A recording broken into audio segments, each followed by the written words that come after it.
Welcome to PM7 politics. Telugu రచయితకు మరో అరుదైన గౌరవం దక్కింది. ఏపీకి చెందిన ప్రముఖ రచయిత పెనుగొండ లక్ష్మీనారాయణకు కేంద్ర సాహిత్య అకాడమీ అవార్డు లభించింది.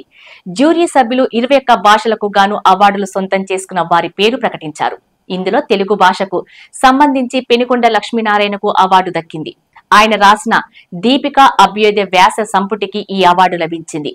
ప్రస్తుతం ఆయన అభ్యుదయ రచయితల సంఘం జాతీయ అధ్యక్షుడిగా కొనసాగుతున్నారు. పెనుగొండ లక్ష్మీనారాయణకు అవార్డు రావడంపై ఏపీ సీఎం చంద్రబాబు హర్షం వ్యక్తం చేశారు. ఆయనకు అభినందనలు తెలిపారు. లక్ష్మీనారాయణ స్వస్థలం పల్నాడు జిల్లా చెరువుకొమ్ముపాలెం. ప్రస్తుతం ఆయన గుంటూరులో న్యాయవాదిగా పనిచేస్తున్నారు. 1972లో సమిద అనే కవితతో తన ప్రస్థానాన్ని ప్రారంభించారు లక్ష్మీనారాయణ. అభ్యుదయ భావాలు కలిగిన లక్ష్మీనారాయణ తన రచనల్లో వాటికి ప్రాధాన్యం ఇచ్చేవారు. అభ్యుదయ రచయితల సంఘం కార్యకర్త స్థాయి నుండి జిల్లా, రాష్ట్ర, జాతీయ స్థాయిలో పలు బాధ్యతలు నిర్వహించారు. 2023లో జాతీయ అధ్యక్షుడిగా ఎన్నికైన తొలి తెలుగు సాహితీవేత్తగా కూడా గుర్తింపు పొందారు. జాతీయ స్థాయిలో అత్యున్నత పురస్కారంగా భావించే కేంద్ర సాహిత్య అకాడమీ అవార్డును సొంతం చేసుకోవటం విశేషం. అవార్డులకు ఎంపికైన వారికి 2025 మార్చి 8న ఢిల్లీలో అవార్డు ప్రదానం చేయనున్నారు. ₹1,00,000 నగదుతో పాటు సన్మానించనున్నారు.